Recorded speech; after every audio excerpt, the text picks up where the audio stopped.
I'm here with Toby sitting at the shoreline of the Big Thompson River in Loveland, Colorado.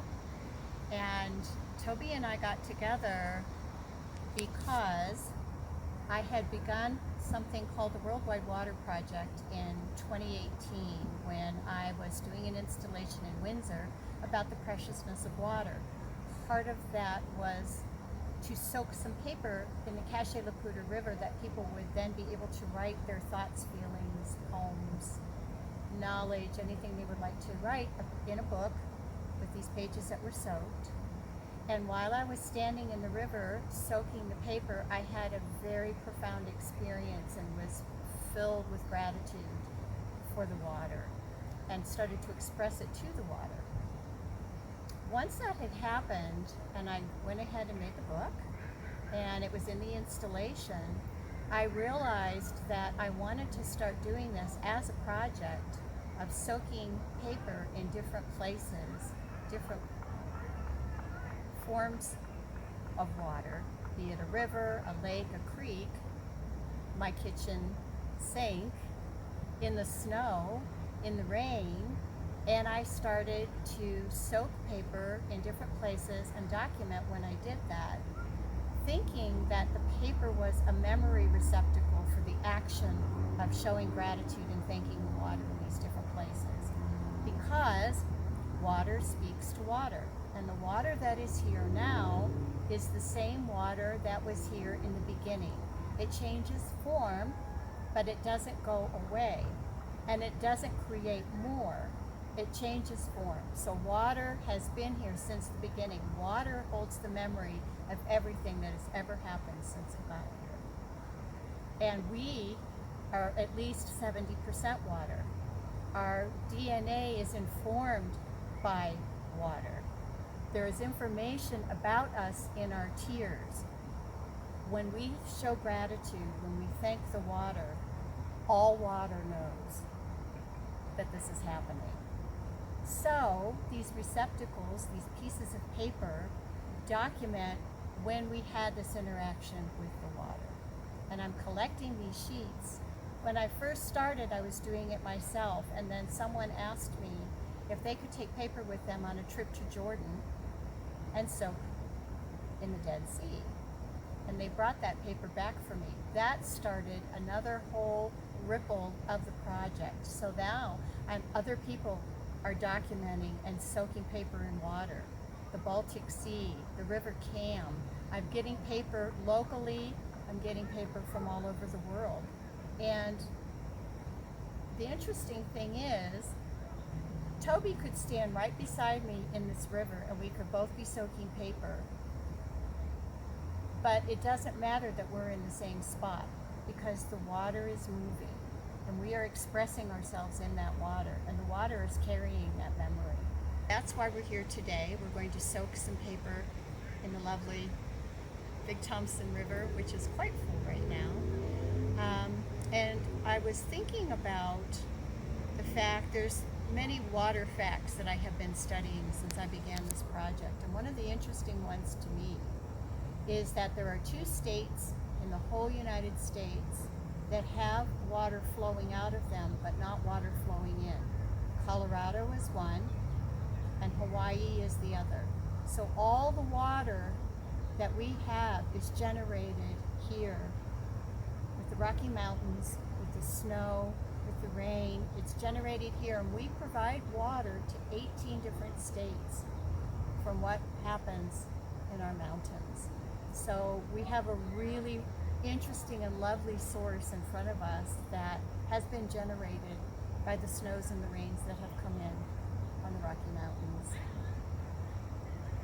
Sharon, I wonder if you could talk a little bit more to us about the different places that we encounter water and how we can participate in recognizing its value and feeling gratitude.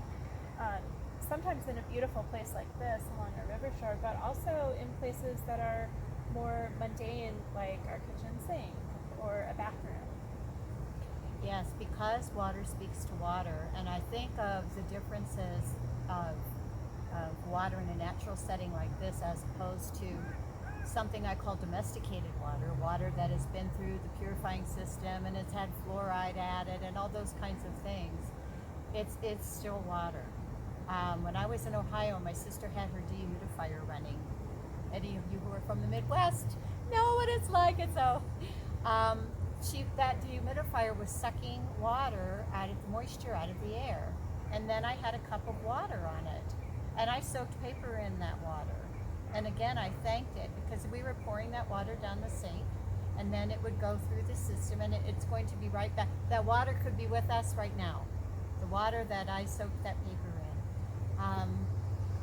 Sitting in your bathtub, putting your hands in rainwater that's coming down the pipe. I've gone outside and soaked paper in water that's coming off the roof in the rain. I've soaked it when we were having the fires last year and we had the snow come in October. I went out and soaked paper in that snow to thank it for coming in and helping us to start to deal with the horrible fires that we had that were really, really powerfully frightening in this area to see them and to be seeing the firestorm winds, and then that snow showed up. I went out and I soaked paper and I thanked the snow. And again, the paper is the memory receptacle.